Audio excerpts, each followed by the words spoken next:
Coming up on this episode of Nintendo Cartridge Society, I scream, you scream, we all scream for Super Mario Cake Batter Bash.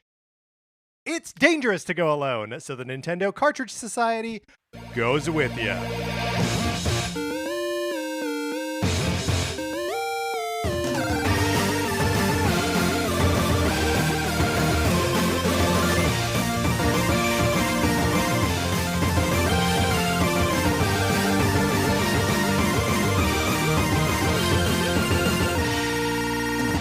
Welcome to Nintendo Cartridge Society. My name is Patrick Ellers, and I am joined, as I'm always joined, by my co-host, Mark Mitchell. We've got a good show for you today. We're going to be talking about the news from the week, including Minecraft coming to Super Smash Bros. Ultimate, and then on Thursday, Mario Month continues with our ranking of the Super Mario 64 worlds. But in the meantime, Mark, how you doing? I'm doing pretty good. I am getting ready to have a colonoscopy on Monday. Okay. And as part of that, you are supposed to... in prep for it, you're supposed to have like a low fiber diet. Low fiber. Basically what that means is like all the stuff you're not normally supposed to eat, like all the super refined stuff, is what they ask you to be eating, which basically means that I can live off of Captain Crunch for the rest of the week. Wow. Because it has no like fiber, because it doesn't have anything. It's just sugar. On the topic of just sugar, I was thinking about donuts the other day. That is a favorite pastime of mine as well. I feel like we live in a post-donut world right now, because like you only ever get donuts when you're gonna like share with people or like take them to the office or something. And the only time you're ever going to eat a donut is after, someone else has already like cut it into quarters or something and you take it out of the break room. And it's just that's just not a thing that exists in our world right now as it is. Yeah, I wonder how Dunkin' Donuts is holding up, because they got it. Yeah.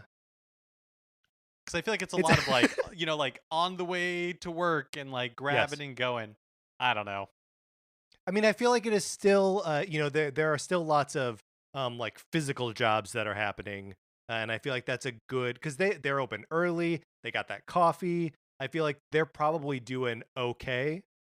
I think they're probably doing okay. Well, we're sending our prayers to Dunkin' Donuts for sure. Yeah, that's right. Sending our prayers to Dunkin' Donuts. Mark, here's another thing that we would like to send our prayers to is the Sonic Forces borrowing program, which has hit a bit of a snag as recently the envelope containing Sonic Forces arrived at my house and was no longer containing Sonic Forces. Now, normally the way this program works is that you send us an email to Nintendo Cartridge Society at gmail.com and give us a mailing address. You get on a list, and then I send you my copy of Sonic Forces. But obviously, we are in a bit of a state here because we do not have a copy of Sonic Forces to send around. Now, the program is perfect, so we are sort of leaving it up to you, our listeners, to help us figure out how the perfect program continues. We got a couple emails on this subject. Mark, are you ready? I am ready. We got an email from Chris. Chris writes, "Gentlemen, I was heartbroken to hear about Sonic Forces going missing. Years ago, I borrowed the game and had a terrible time with it. I even wrote a handwritten report on my experience, and you read some of it on the podcast." I remember that, Chris. Thank you for doing that. But there is a light at the end of this dark tunnel. I have since gotten a copy of the game for $10 and have played it exactly once. It is still a bad game. Please let me gift you my copy so that the Sonic Forces borrowing program can continue. It would be an honor. And then he goes on to give instructions how we would go about doing that. Your friend, Chris. Your immediate thoughts on this, Mark? Chris, that is so generous of you. I am dying to know why, after borrowing Patrick's copy of Sonic Forces, using a very successful program that people might have heard of, the Sonic Forces borrowing program, and not enjoying the game because it is a very bad game, that you later procured a second copy for $10. Am I saying that the universe put all of these like steps into motion so that way someday like you could pay Sonic Forces borrowing program forward by letting us use your copy? Yeah, I guess that is what I'm saying. So that's interesting. It almost feels like, Chris, I appreciate the solution. I feel like it is almost too neat of a solution. So, Patrick, why would you look a gift copy of Sonic Forces borrowing program in Sonic Forces in the mouth? No, Uh, say no more. well, okay. We have two more emails on this subject, and so I'd like to read through Yeah, them all. please. Um, Janae writes in and says, "Hello, Patrick and Mark. Long time, first time. I write bearing what I hope is good news for the Sonic Forces borrowing program. Did you know that USPS has a missing mail search request? It may be a long shot, but if it means saving the perfect program, it's certainly worth trying." Now, I don't know how on earth they will ever locate a loose copy of Sonic Forces, because at this point, what is missing is just the game card outside of any other identifying marks. But there's a link here. I can fill something out, and we can try that. I love this idea. I fear that because the mail itself was delivered, they have fulfilled their obligation. That is what I suspect as well. Also, it's not as though I paid to insure the product either coming or going. So that one seems, like you say, Janae, like a long shot. We have one last email from Christian. Christian writes, the topic of his email is the Sonic Forces borrowing program. The email reads like this: "Yes, the borrowing program is absolutely perfect. 'Twas the vessel that was weak. The the Sonic Forces part of the Sonic Forces borrowing program is what failed. And what vessel should replace it? The only thing strong enough." And then there is a graphic of the physical retail version of Untitled Goose Game. Sincerely, Christian. So that's, look, a lot of good things to consider here. Is it still the Sonic Forces borrowing program if we're using a different copy of Sonic Forces? Should it be the Untitled Goose Game borrowing project? We've got a lot of options to mull over here.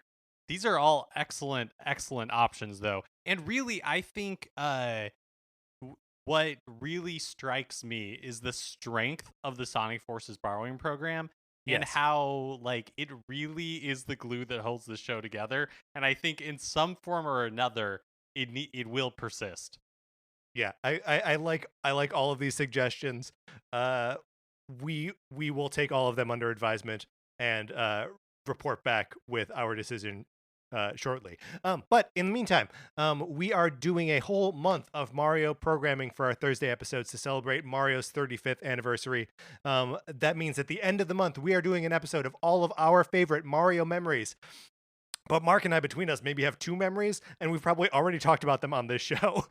So we need your Mario memories. So please write into us at Nintendo Cartridge Society at gmail.com and give us your best, your worst, your funniest, your saddest Mario memories so we can talk about them on the show.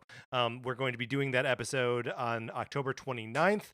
So if you can get them to us by the 27th, we're saying at the latest, so we can incorporate your memories into the show. Thank you to Janae and Ashley and Brennan and everyone else who has submitted before this week. We've got some good memories here. I'm very excited, but I would love to get more. Yeah, I mean, we're super greedy that way. Oh, yeah. I mean, I will never be satisfied. Mark, are you ready to get into what we've been playing this week? Yeah, let's do it.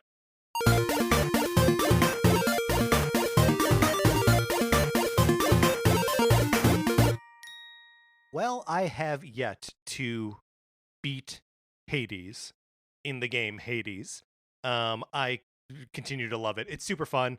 I do find that I am getting further and further in the game. And as I spend more time with it, I am able to better understand the sort of meta systems that kind of go between the individual runs. And it's a game that is constantly rewarding me. And I won't rattle on about how perfect the game is for a third week in a row here, but I just absolutely love it. And speaking of not rattling on too long about a game, I am very close to finishing Mario 64 as part of the Mario 3D All Stars collection. I have like 70 stars. I am up to the Bowser fight. This is my second run up to the Bowser fight. I can't remember where we ended up ranking the Mario 64 Bowser fight in our definitive ranking of them, but I think it was pretty low, maybe just above like the original Super Mario Brothers and Super Mario Brothers 2. Yeah, pretty low. It sucks. I hate it so much. Yeah, It is it's not not fun at fun. all. Yeah. But I am enjoying the game, and the timing is perfect because I'm really excited to rank the levels on Thursday. Yeah, yes, great point. So obviously we will talk way more about that game in 2 days. We have both been playing Super Mario Brothers 35, the sort of battle royale Super Mario Brothers game that is now free if you are a Nintendo Switch Online member. Mark, what do you think about Super Mario Brothers 35? I like it? Question mark. Great. Yes, Yeah. that is So correct. the way that it works is you are playing through. I'm going to explain the very basics. I actually think the mechanics and like the specifics of how the game works is really confusing, like unlocking levels and all that kind of stuff. Yeah, agreed. Um, but basically, you're playing through the original Super Mario Brothers game or levels of it, and then as you're defeating enemies, those enemies are being sent to other, like the 34 other people who are playing, and they're showing up there. And then as you like, there's a timer. Everybody has their own unique timer that's counting down. The more enemies you kill, more time you get. And You so also get more time for completing a level too. oh yeah. And then Yeah. like every time you get 20 coins, there's like a bonus box that gives you like a mushroom or a flower, a fire flower or a power star or a pow block. Right. Uh Which but yeah, yeah, it's fun. it's fun. Yeah, and it's just last man standing, like whoever is still going The at the end matches of that go on race. forever. Yeah, well, because there reaches a point where um it doesn't take too long to get 20 coins and trigger like the power up, and the power up just serves to make your experience easier and not the other player's experiences harder. And I wish that it was the opposite. I wish that that was like a targeted attack that you could use, because I feel like the game doesn't really have any options for targeting or taking down an individual person, which puts it in stark contrast to something like Tetris 99, where like when you have racked up a bunch of combos and you've got a lot of crowns or whatever they are, um, what are medals, whatever they are, to like multiply your damage, that then you can do like a couple Tetrises and like a combo and stuff to really knock out someone that you've been like going against, but there's no way to target someone in Mario 35. Yeah. I mean, it's an interesting experiment. I think like, you know, Tetris 99 has an easier go of it cuz Tetris already had a competitive mode and they Yeah, kind of had to make one up for Super Mario Brothers. And I think they did an admirable job. It just isn't as sticky to me as Tetris 99 is. Like there wasn't totally. that sense of like, oh, like I got to jump back in and play more. I mean, I won my second round, which is not a brag, it's just to show like I've never won Tetris It's a 99, brag. but It's a brag. well, all I mean, I feel like with Mario 35, all you really need is like a fire flower, and it becomes like so much easier to persist. And so, like, it's fun. I think it's a cool experiment. I don't know that I'll necessarily be sad when it leaves at the end of March, but I will be interested to see how it evolves in the next few months and if it doesn't stay stagnant and if they are making tweaks or introducing, there's like the weekly battle mode or whatever it's called where there's like you're playing but with specific parameters. It'll be Yeah. interesting to see like what kind of variations happen over the next few months because I think it's fun and the base is interesting and with a few tweaks it could be really like something I want to go back to. Something that I find interesting about it is that it obviously has that sort of chaotic, this could never happen in regular Mario feel to it. So it reminds me a lot of playing some of the more chaotic levels in Super Mario Maker. But unlike Super Mario Maker, it controls with like the regular Super Mario Brothers physics. So there's like a little bit of cognitive dissonance there for me, where like I think I want it to feel less like itself, which I know is a bad instinct. But I don't know what to do. I've got these two different like physics schemes in my head for a game that looks that way. and I'm just having a really hard time like reconciling them as I'm playing the game. I also have to be honest. When I said that, like, I won my second match, that's like I won my second match that I actually made it past the first like 10 seconds of the game. Because initially I Mm. died so many times on that like first Goomba or like falling into holes. So like, but I feel like those don't really count because in my head canon, I forgot they existed. Wow. I did not expect this conversation to take that turn. I now feel like I have a clearer picture of who I'm hosting a podcast with. I also spent a little bit of time dipping back into Animal Crossing New Horizons because the fall update is adorable. You can plant pumpkins. You can put makeup on your face and wear costumes. You can also buy candy, which Sarah and I have started doing every day because you can only buy one piece of candy every day.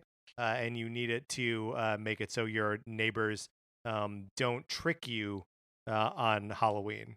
I don't know what it means. I kind of want some of them to trick me, right? Right, at least to experience what that is like. I mean, you and I both have been so cool our entire lives that we would never know what it's like for our friends to try to trick us. Yes, but we have also not been so cool that we have ever tricked our friends. So it's a it's a balance. You know what I mean? Is there any Hmm. sort of like because I know there's crafting stuff. Is it similar to the spring update where like you're supposed to craft things in search of this like final crafting thing you're trying to get, or not really? Great question. Not to my knowledge, and not yet. Hmm. Um, but I wonder if it'll be different because you know that there is a Halloween character, Jack, the pumpkin czar or the czar of The Czar Halloween of or whatever it's Halloween? called. Yeah. And but he's not just like around casually the whole time. Gotcha. Like Zipper, the rabbit who was there for the Who bunny was day. lurking? Yeah, yeah. Yeah, he was just around all the time. Jack, we're not going to see until the actual holiday itself. So it's a little bit different than that. It's also nice to not have like, you know, it's not like all of the trees instead of having fruit in them now have pumpkins in it. The pumpkins are their own separate thing, and it's all very like cordoned off and nice. Also, you're not fishing, and occasionally you pull up a pumpkin instead of a fish. I'm still am I still mad about Bunny Day? I liked it. I liked Bunny Day. It was funny. But you're right. It is nice that not every like every update is based around like Yeah. that same format for sure. Yeah. All right. That's what we've been playing this week. Let's get into the new releases and what we might be playing next week. Okay, today, October 6th, Agatha Christie, The ABC Murders is released. So, this is a point and click adventure where Love you, it. I think, star as Hercule Poirot and the Belgian detective from Agatha Christie Mm-hmm. novels. And I think it's a point and click adventure that is telling the story of the ABC Murders, the Agatha Christie novel. And so my question on this is like, if you already know the Yeah, this is a great question. resolution, It's a is great it question. still like enjoyable to play? I genuinely don't know. I would be curious. Well, I mean, I guess that just kind of goes to like, so you know, a couple years ago, the Kenneth Branagh Murder on the Orient Express came out, and that is, you know, obviously one of the like most well known of the Poirot mysteries. Um, so like just about everyone knows the ending going into it, right? Like you know the solution. That's true.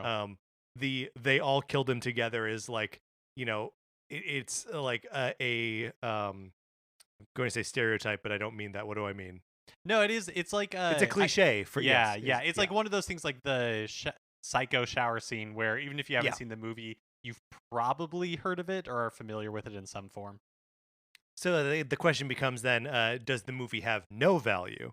Um, and like I don't know, it's still fun to experience it. Like I imagine it'll be the same with this point and click adventure thing. Yeah, that's probably true. And I guess like with any point and click adventure game, it's not really the resolution, you know? Yeah. It's the having to solve the puzzles to get to that point.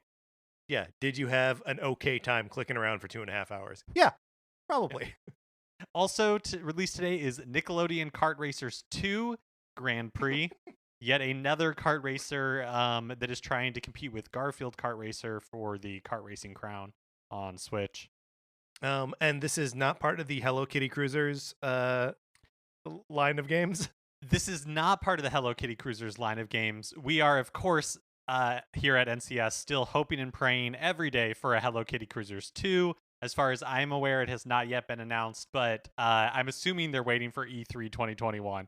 So You need a stage big enough to announce that, for sure. And then on, what would this be? Thursday, October 8th, I Am Dead is released on the Switch eShop. This was a game that was revealed or shown off at maybe an Indie World showcase in March, or possibly the Nintendo Direct Mini that we had back in March.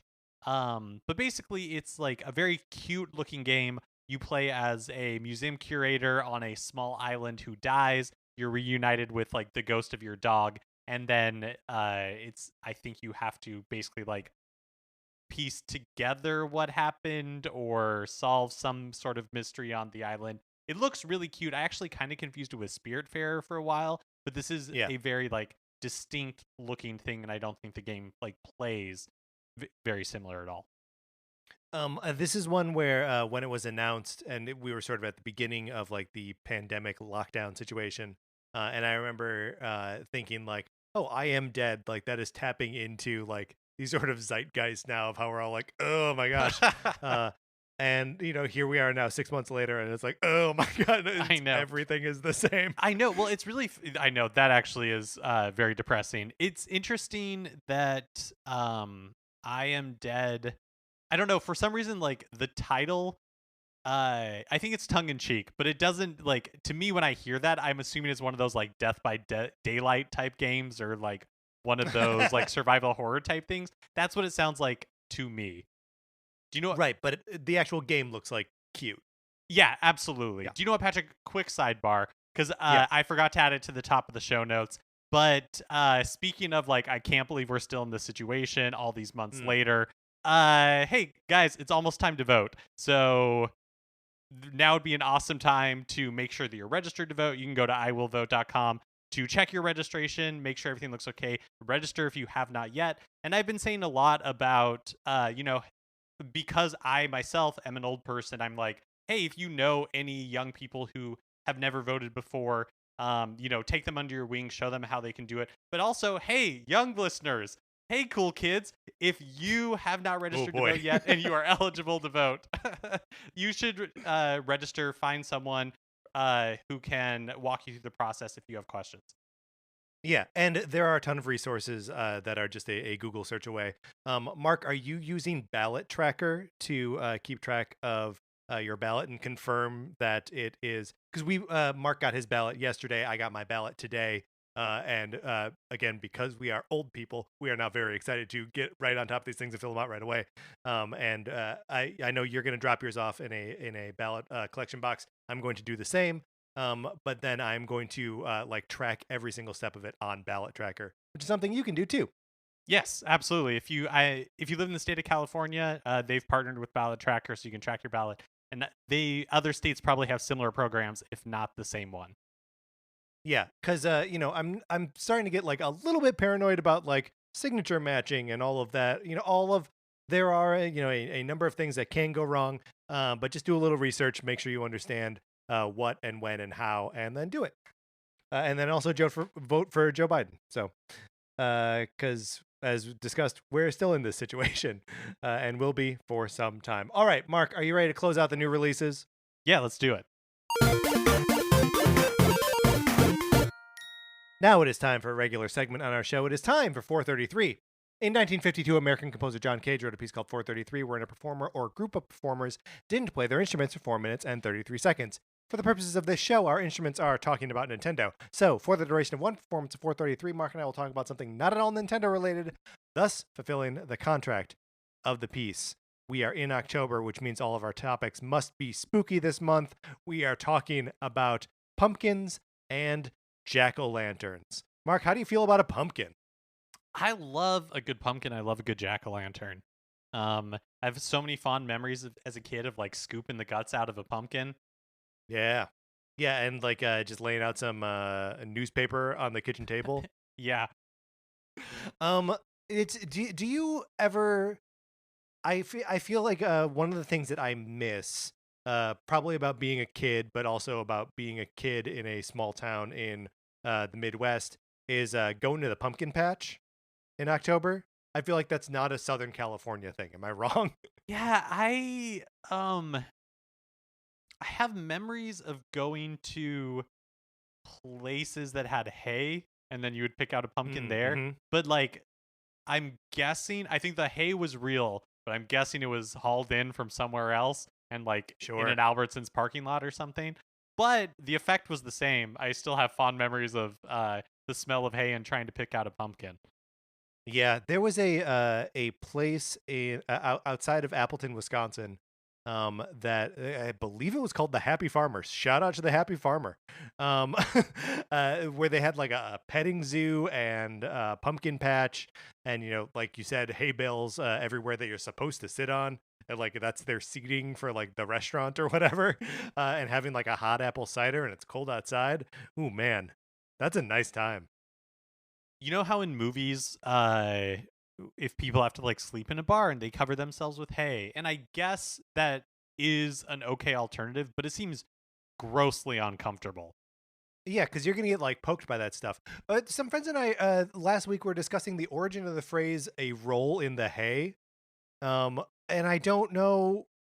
Was there a time where people were like, "Yes, this is where we have sex? Is in the hay? Is that was that a thing that happened?" Do you think that the genesis of it is like the same? Is like goes hand in hand with um like jokes about the farmer's daughter or something? Oh, that's interesting. And I'm also just realizing now it could also be referring to farm animals doing it, not human beings. Oh yeah, I suppose that is possible. But why would they go for the hay and not just like wherever they are? And why am I envisioning farm animals having sex now? Mark, let's talk more about pumpkins. What's your proudest jack-o'-lantern that you remember? Oh, geez. I would say a file not found. I am not good at carving pumpkins. I find the whole ordeal to be intimidating and at least a little gross. I know you were just singing the praises of like scooping out the pumpkin guts. It always grossed me out. Doesn't it? As a Don't you kid, feel like yeah. that's the closest that you would get, like that you or I are ever going to get to being surgeons and that feeling of like lifting somebody's liver out of their body? Mark, there's a reason I'm never going to be a surgeon because that sensation is gross. Yeah. Do you have a proud jack o' lantern moment? No, I've always been like I have very little like artistic talent, and so I've always been like a triangle eyes and like crooked smile with one tooth in it. Right, right, right. It also always makes me think of the McDonald's Happy Meal Oh yeah. container from around Halloween where it was like a pumpkin and had that one tooth smile that you were just describing. And then you would use that to go trick or treating, and then you'd have to drop it back off at home and grab like a pillowcase because you have got too many neighbors and they're giving you too much candy. That sounds nice. I never went trick or treating for that long. I never really liked it that much. Oh man, I don't. What? I feel like we were out all day with trick or treating, but I'm probably wrong.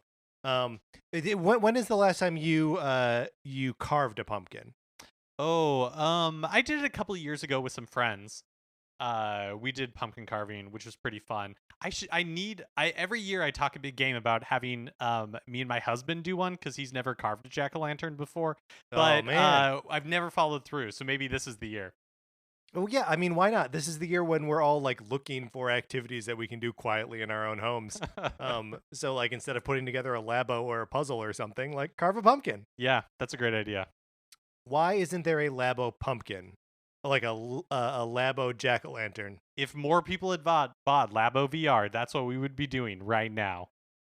How do you think the? Oh no, we're talking about Nintendo. Oh no! Oh no, we violated the sacred pact.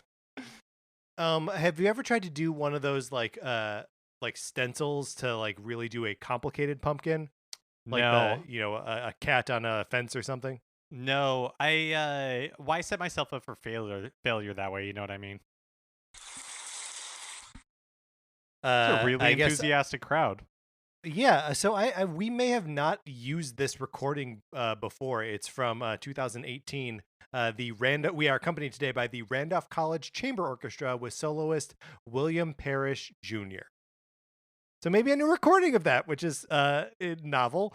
All right, Mark, let's get into the news.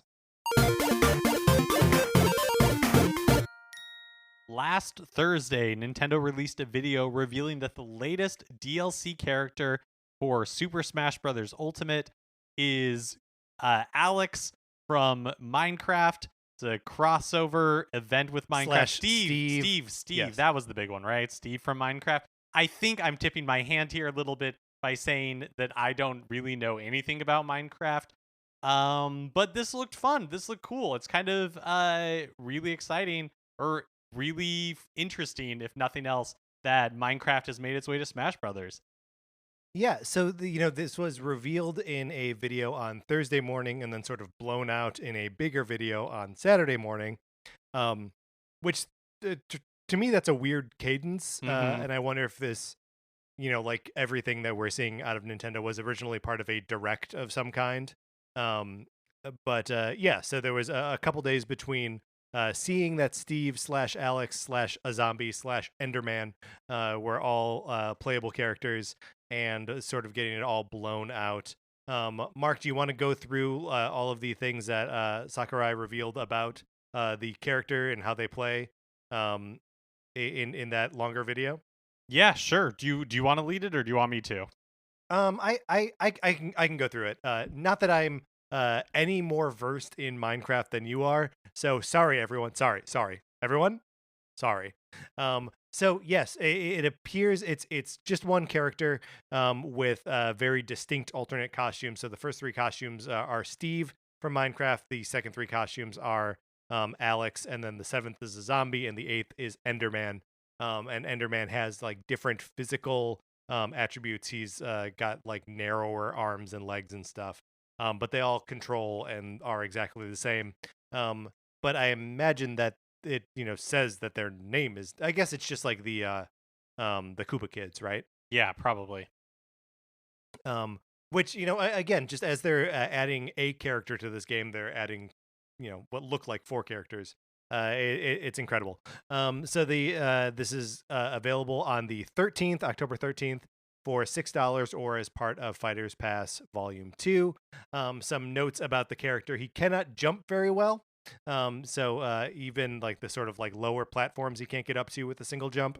And it attacks with items and tools and weapons from Minecraft, which degrade and break.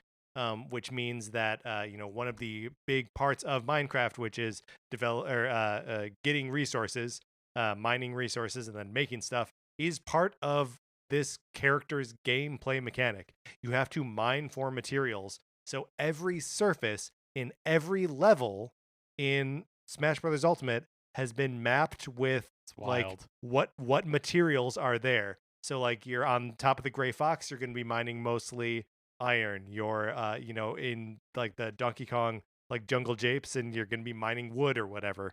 All of that, like they had to go through. And remember, there are 100 levels in this game. Yeah, it's absolutely nuts. Anyway, so you use materials to craft better weapons, replace broken tools, or to use special moves. Yep, all that. Sorry, I'm just kind of catching up with our notes. A few other fun things. We got to see what Kirby looks like when he eats the Minecraft character. He just looks like a little cube. It's adorable. It's amazing. Seeing what Kirby becomes when he devours like the new DLC characters is a constant delight. This one did not disappoint. Yeah. You know what he looked like to me? He looked like Box Boy, which is just a reminder. Box Boy for Smash, please. And then we also got a look at the Minecraft stage, which somehow includes 6 different biomes selected at random at the beginning of every match there, which means it's not just one level, it is 6. So it's not one character, it's 4. It's not one level, it is 6. And then there's like a village in the background of some of the biomes, and there's a day and night cycle. So it seems like, again, this is just as feature rich as any of the other DLC character packs have been. There's obviously going to be a new spirit board. As Sakurai showed off some of that. There are 7 new pieces of music from Minecraft spin-offs and mini games, and no actual music from like proper Minecraft proper. As Sakurai explained, that would probably be too relaxing and would put the player to sleep. Not appropriate for such an action-packed brawling game. And 6 of these 7 new pieces of music are new arrangements for Smash Brothers. Yeah, it's like I was saying, Minecraft is not a series or a game that I'm really familiar with, but this makes so much sense. Minecraft is the best-selling game of all time. And when we talk about Smash Brothers in the past, we've talked about how it is becoming like a museum of video game history, and so it makes a ton of sense to have Minecraft in it. One of the things I loved about the original reveal video is Sakurai talks about like, oh, he doesn't really play the survival mode of Minecraft, but he's been playing like the builder mode, and they show off clips of his creations, and it is of course like amazing and gorgeous. And I just don't understand how Sakurai has the time. Like, the man must just play video games. I mean, the man is just a delight. So, I mean, it is not for us to question what he can and cannot do. No, oh my gosh, please. It is just to marvel. Yes. Yeah, please. Don't, I am not doubting how Sakurai spends his time. It is just amazing to me that he's able to commit to so many things. But yeah, the reveal video, such a delight. When he's explaining why this was the chosen character, it's just so much fun. Always look forward to these reveals. Yeah, well, 100%. He's got a little like toy from Minecraft that is like the sword. And then at one point in the video, he like pops the handle like into the thing and then flips it around and it becomes the pickaxe. Like I don't know, man. There is some magic happening there. It's something. It's referring to a game that I have no experience with, no familiarity with. And just seeing his delight in talking about it and demonstrating it is just super exciting, and like the excitement is contagious, I think. So like Patrick mentioned, it is going to come out on October 13th. And in addition to the new character and the stage and all that stuff that comes with it, there's also going to be a new spirit board, which you might have already mentioned, but then also new Mii Fighter costumes.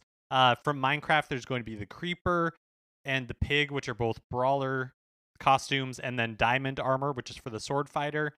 There's Gil from the Tower of Draga, the sword, which will be for Sword Fighter. Bomberman, who will be the brawler, and then Travis from No More Heroes, which is a Sword Fighter. All of these are really interesting inclusions. I think especially Travis from No More Heroes. There was a lot of I won't even call it rumors or speculation, maybe hope or discussion of would Travis become a fighter in Super Smash Bros. Ultimate. Clearly not going to be one of the DLC characters, but is making a show here as a Mii costume.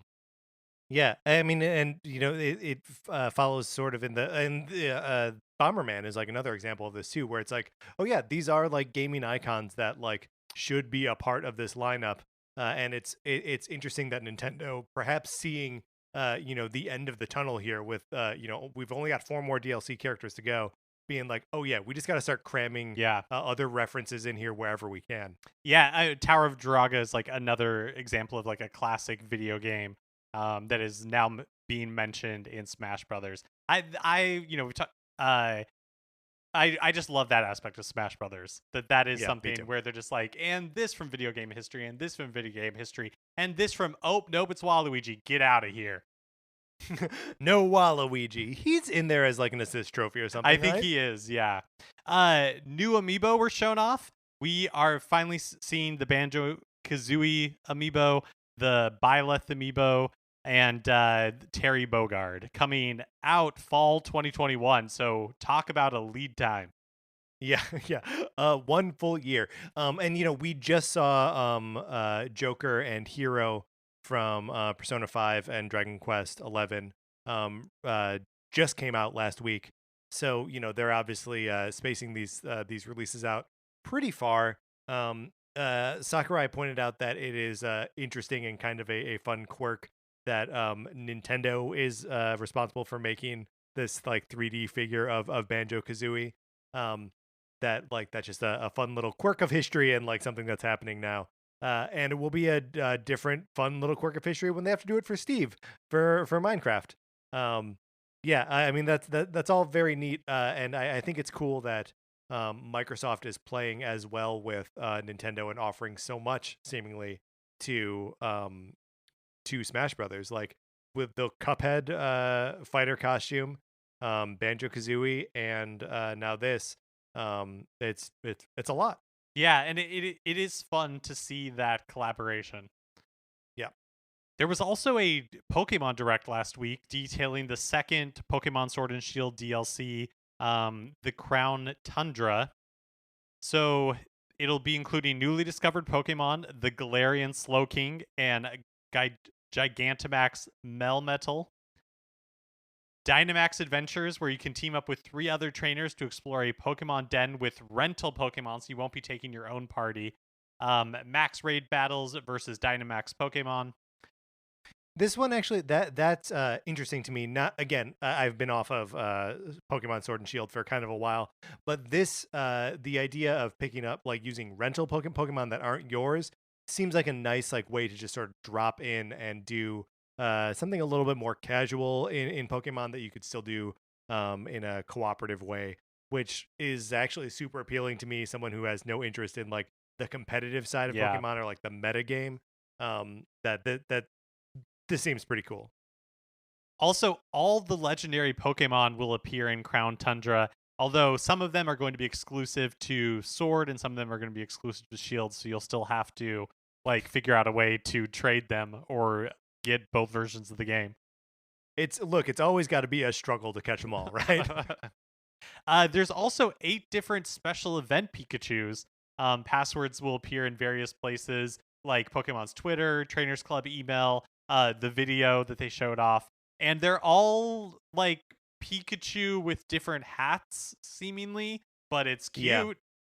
I mean, this is one of those places where I feel like I'm definitely showing my ignorance, but like it's just a Pikachu in a hat, right? Like this is a real Malibu Stacy, but she's got a new hat thing happening here, as far as I can tell. If these are very special Pikachu and I'm wrong, someone let me know. But until one of you tells me, I'm going to refuse to believe it. Well, you know, Patrick, I cannot join you in this. I'm excited for Pikachu to wear different hats. That's fun to me. I like this. There's also going to be improved connectivity between Pokemon Go and Pokemon Home, which will be not when the rest of Crown Tundra DLC launches in October, but expected by the end of the year. You'll be able to pass Pokemon from Go into Sword and Shield from Home, which is new functionality that you cannot currently do.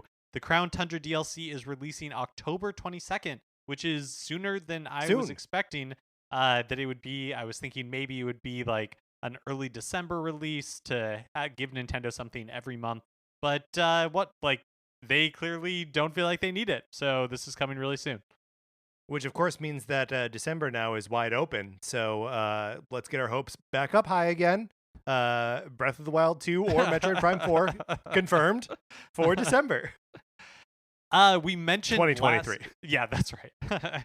We mentioned last week that Jump Rope Challenge, the free game that was developed by a few Nintendo developers early into the pandemic, the Jump Rope Challenge would be coming down off the Switch eShop last week, and at the last minute, Nintendo changed their mind, and the game is going to be available indefinitely, which just makes a lot of sense. I don't know why you would make this a limited time thing.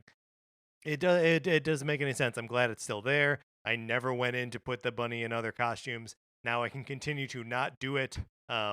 Also, I assume that even if they took it off the eShop, I would still be able to play it, download it on my Switch, right? Yeah, I think so. I think it would just be not available for like new downloads. Go ahead and download that. Hey, and if you've got like kids or like little kids and you want to like wear them out quick, Jump Rope Challenge, quick and cheap. Do you think that this means anything for like Super Mario Brothers 35 and Super Mario 3D All Stars? Those were also announced with like limited availability. I still suspect that we will see Nintendo 64 Switch Online capability at some point after they pull the Mario 3D All Stars off the eShop. and just to sort of push people towards playing Mario 64 in a different format. So I think once that one's gone, it's gone. I would be interested to see how long they keep Mario 35 around. But yeah, I believe that All Stars is a truly limited time thing. Yeah, I think so too. I think probably both of them. Although, like you're saying, if Mario Brothers 35 like really takes off, I think they'll still take it down at the end of it, but then maybe bring it back a little bit later. Sure. It does it the celebration aspect of the whole thing and how it's like, hey, we're celebrating Mario 35th anniversary for a limited time feels a little different than the arbitrary like, yeah, we're gonna take down Jump Rope Adventure for question mark question mark question mark. Like, I don't know what they were ever gonna gain with that. Yeah, great point. Do you remember a couple of years ago, but probably more than a couple at this point, when like Nintendo made a handful of Pikmin animated shorts that they put on the 3DS and Wii U eShops? Did Miyamoto direct all of those or just some of them? Ooh, I don't remember. I remember him talking about them. I do not Yeah. remember if he directed all of them. Well, as like the Nintendo 3DS and Wii U are slowly being sunsetted, Nintendo has announced that they are going to be those Pikmin shorts are going to be coming off of the eShops on October 8th, so this Thursday. But fear not, Nintendo will be uploading them on YouTube once they're off the eShops. So, but if you want to watch like the 3D version of them that was on the 3DS, this is probably your last chance to get a hold of them. I did you ever watch these? I never did. I think I saw like a clip of one of them on YouTube at some point. Yeah, Pikmin in general is just like a franchise that for whatever reason has never really like grabbed my interest or attention. So I haven't watched these. Will you check them out when they come to YouTube? Um, I am subscribed to Nintendo's YouTube channel, so if they show up in my feed, yeah, I will totally check them out. I think the Pikmin themselves are very cute. Yeah. I'm tempted to get the 3DS out and watch them in 3D. I mean, you might as well. I mean, I might as well too. Just down. Yeah, great point. I'm not the only one who has this thing. Yeah, like I might as well download them on the 3DS eShop. Like, why not? Yeah. The Switch Online SNES controller, which was a notoriously difficult item to find, and order when it first came out. They went on sale, were available for like milliseconds. Nintendo kept telling us that they would come back in stock, and they have been occasionally really spotty being released. They were interestingly temporarily available for sale on Nintendo's website last week.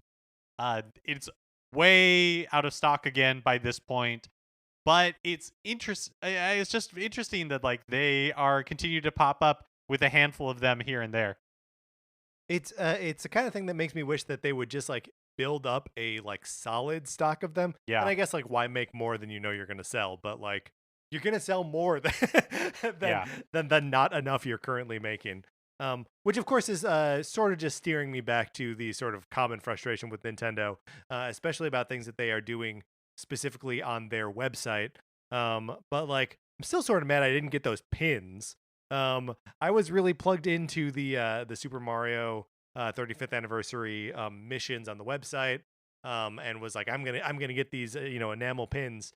And I completed all the missions, and because I wasn't sitting at my computer the second it went live, I don't have those pins. Yeah, and like even for people who were sitting at their computer when it would live, it was such a mess that a lot of those Yeah. people didn't end up getting one. There is a second wave of pins coming at some point, and I don't know if you will have to do new missions in order to earn it, but I think there will be a second opportunity. I was lucky enough to be able to get a set of the first pins, and so if you're able to get the second pins, maybe we can combine it into one Wow. Uber pin set. I love that. Yeah, bank it for our retirement. Yeah, that's right. I saw. I don't think anything sold at the price I'm about to say. But I saw someone listing the pre-order set of the first Mario pins on eBay for $1,163. Hey, if you can get it, like, good for you. Yeah, I mean, go on and get it, but like that's ridiculous. But this also got me thinking about and sort of nervous about the Mario 35th anniversary Game & Watch, which was announced during the Mario Direct a couple weeks ago. and it's coming out in November 13th. And when they announced it, they were like, and pre-order information will be available soon. And I know it's gone up for pre-order in Europe and maybe Australia, but not in North America yet. And I'm just like, when are we gonna get that information? Am I gonna be able to pre-order this thing?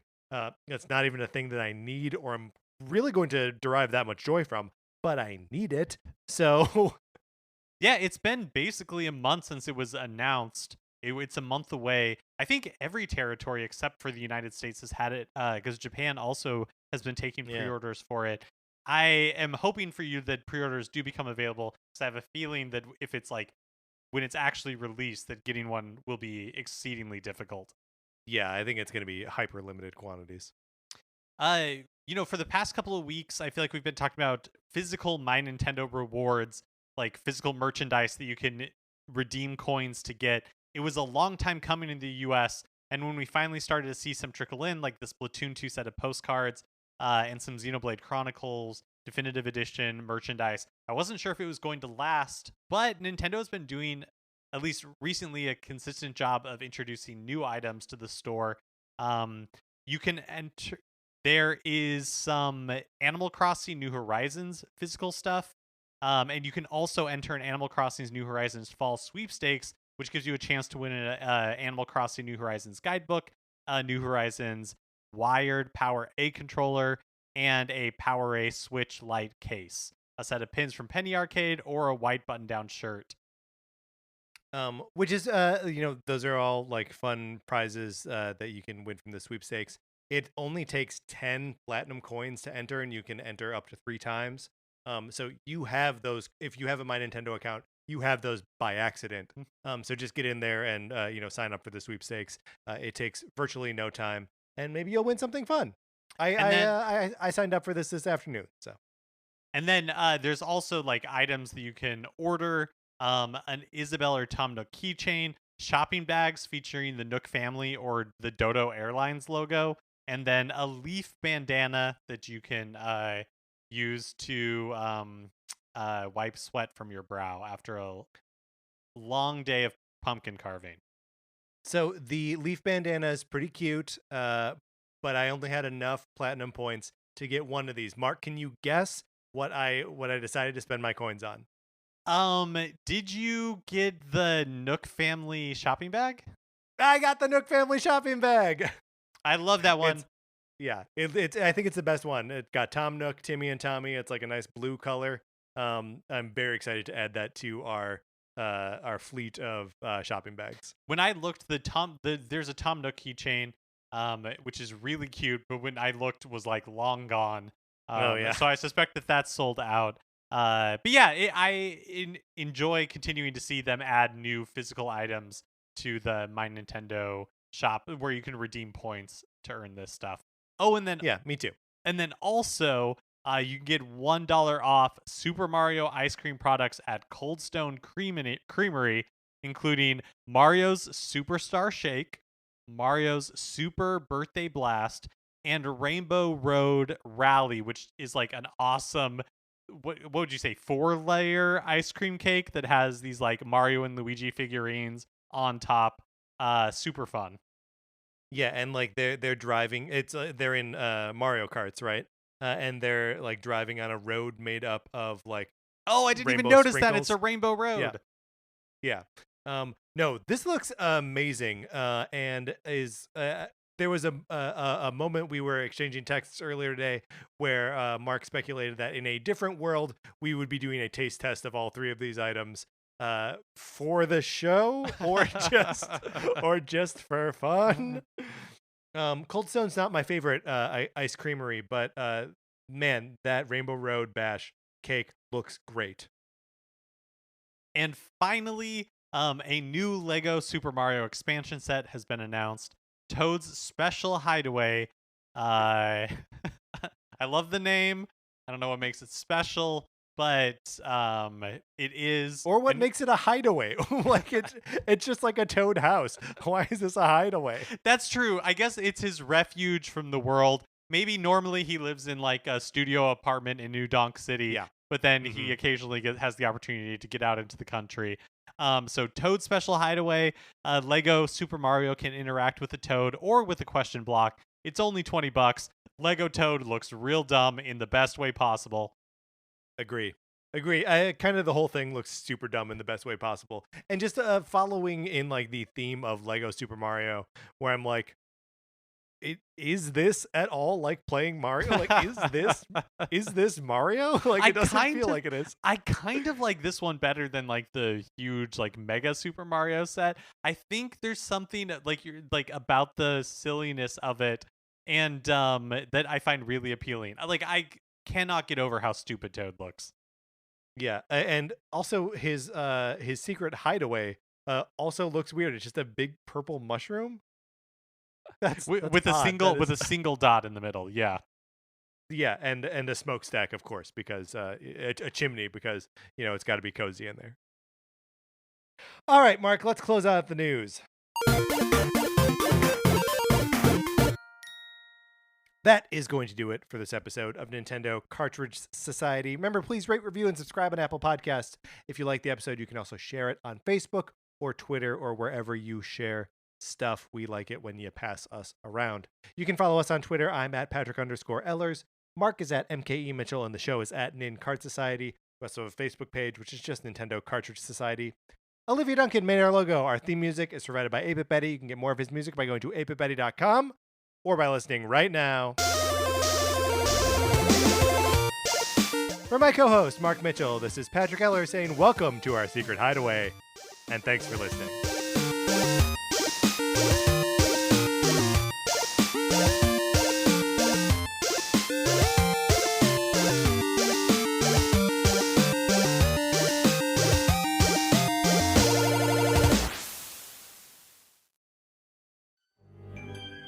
Hi, this is Adam Peacock from My Neighbors Are Dead.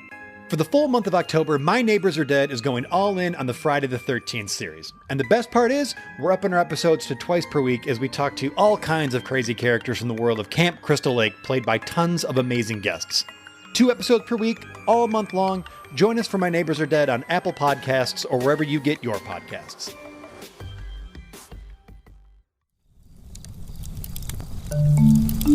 Campfire.